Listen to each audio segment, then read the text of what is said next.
No, di na tao bulog sa Ginoo. Dili dagko numi kuya. Dili niya na. So naabot ang panahon nga gikasuhan siya o bawsi gipangkuhaan sa mga property sa iyang asawa. I told him, I cannot help you. It's only God. It is na. Dili. So, kita karon unsa may amayan natong buhaton? The man should not think he will receive anything from the Lord kung magduha-duha ka. Ano man? Because a double-minded man is unstable in what he does. Ang tanan niyang pagkabuhaton, walay klaro o unsay sangputanan. Amen. So, ikinahanglan yun, everybody read? Faith must remain steadfast, even when the the trials trials feel overwhelming. No, mura wag, ha? Pero na problema din. Ugma ni Lord, masugba na nila, pagka-ugma, lagi na po problema. Pagka-ugma, lagi na po problema. Being double-minded shows wavering trust in the Lord. Kung nagkikinanglan yun, musalig ta sa iyang kaibalo, ug unsa ang iyang plano alang kana. Diyan sa Genesis 22, kinsa may naalit to? Si Abraham. This was the first time na ang Jehovah Jireh, the word Jireh was mentioned. Sa diyang si Abraham, kinsa pila iyang edad una sa gihatagan og anak sa Dios?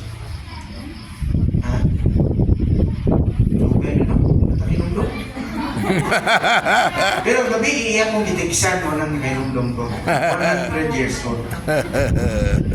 So, karon, dugay niya pinaabot. Nakauyab na lang siyang Hagar. No? Kaya gihatag siyang asawa. Pero, ang promise niya ay dito yun ni Sarai or Sarah. So, unsay nahitabo? Nagkaanak sila. Kinsa iyang anak? Si Isaac. Unsay ipangayo sa Ginoo? Offer. Ha?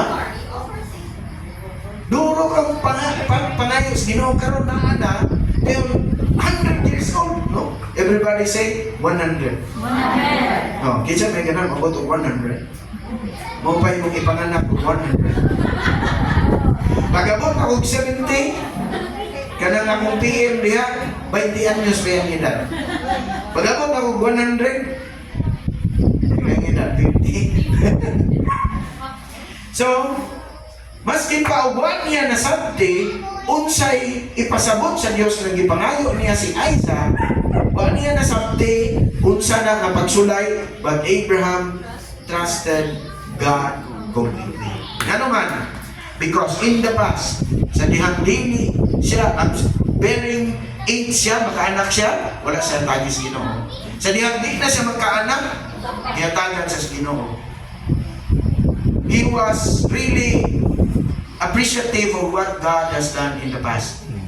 Nakabalo siya nga i-preserve yun ni Lord iyang Isaac.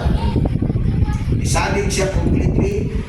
So, in Hebrews chapter 17, Abraham reasoned God could raise the dead, and because of his faith, kung siya gihatag sa Ginoo, sa diyang iyan ang iisa ang bunyan o iyan ang i-dugdam siyang anak, kung man? Ayaw! Ilisli o sundang, gamay lang bunyan. O ba? Kung man? Ayaw! Dahil na ay nakita niya ang Ram as substitute for Isaac. Ikaw, kung man pagsulay ang imong yagyan karon? Is it finances? Imong nauna, di nag-eskwela imong anak, kaya financially at ikinagyan, or, kung sa ba? Health. Failing health. Kita, mong pray mo yung tag-healing, no? Pero, pamutanon ka mo, kinsa may ganahan matuglangin? Amen. Isa pa tuglangin. Praise God. Kinsay ganahan mamatay? Wala. Saan man ang tuglangin ka? Ambisyoso mo nung sakay kayo ng chariot. Huwag mo gamit. Rapture. Rapture. The best healing is not here on earth. The best healing is with the Lord. But I'm not saying na muna yung tabo na to. Because kung panahon na kita to, pero sa dihan na pa-purpose ang ginawa na to, just like Pastor Kaloy, na nagkapadayo, nagpapaliwagan, maski pa sa hospital na, and still, he is preaching the gospel. Mga kaigsunan, let us read together. Asking God for wisdom is unwavering faith. Sa dihang mo, dugtong ta sa Ginoo, dahil magayo kay balolili, ipasabot nga, wala tayo pagsalig niya. Ipasabot nga, strong ang imong pagsalig niya, kaya wala man ka nagsalig sa Marites, Marisol, o sa Pananguban. Wala na? Marisol o Marites lang. Daghan mo na, nalimot man ko, no? So, muna kita mo padayon kita because that is actually showing your faith and trust in the wisdom of God. Amen ba mga igsoon? Amen. Sa dihang, ang banag asawa at kita mga anak, nakita itong mga ginikanan nag-away. Masabi itong baton. Ana din sa igsoon. Brad, cuman, gusto ana ita. Di sa'yo mablagay ko na. Dili, mag-ampo ka, no? Lord, Bentag, panalitan ang inahan may na again. Lord, bentag si Papa, Lord, makasabot po sa'yo. Ganong na ang mo. Kung panalitan, o naglisod, o eskwela, ako po, Lord. Kasi na pagkay ipakita sa mga igsuon, or akong anak, no? Ano na mo succeed sa kinabuhi. Always come to God sa ato ang mga panginahanglan. So, kung kita magatubang ang mga pagsulay, ikinahanglan yun na dunay pure joy. A joy that doesn't come from circumstances. Kung favorable ang circumstance, pananglitan, makadaog ka 200 million o ma.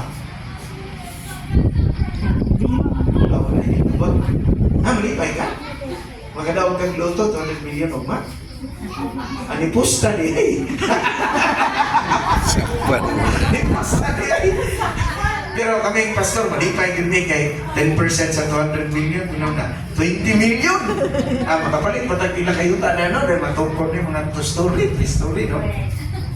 Pero dili ka mo pusta. Kung hindi kita kadaog, kaya di mata mo, pusta o luto. Trials will come whether you're a believer or not. But, since we are believers, kung we go through trials and tribulations, we have a God na pwede na ito pangayuan o wisdom. God na pwede na ito pangayuan o kusog sa diyan kita na loyahan na. God na pangayuan na ito o kaayuhan sa itong mga balagian. God na atong kaduulan kay gikinahanglan na ito ang wisdom. Brethren, ikaw karon, if you have already seen the lives who persevered in the faith, who asked God for wisdom, and who trusted God sa ilaang kinabuhi na imposible kayo. No?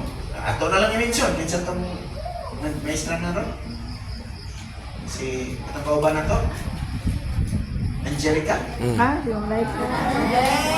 Kinsa pa si? Ma'am Jubilee. Ma'am Jubilee, no? Riley. So very trying circumstances, and yet they persevered. And now you have seen them succeed in life. Kung ingana ta ka masaligon sa Dios, unsa ka ang ato ang mga silingan, matuo sila kung siya ta gospel dili. To na. Pero kung madlungog ta sa panahon na tay suliran, inom para mawala ang problema. Pagkaugma, naagya ko ng problema. If we now face trials with perseverance, asking God for wisdom, and trusting God for the result, then, kung sa may makita sa itong silingan, that God is indeed victorious. Pagpaka natin itong Diyos. Let us please rise.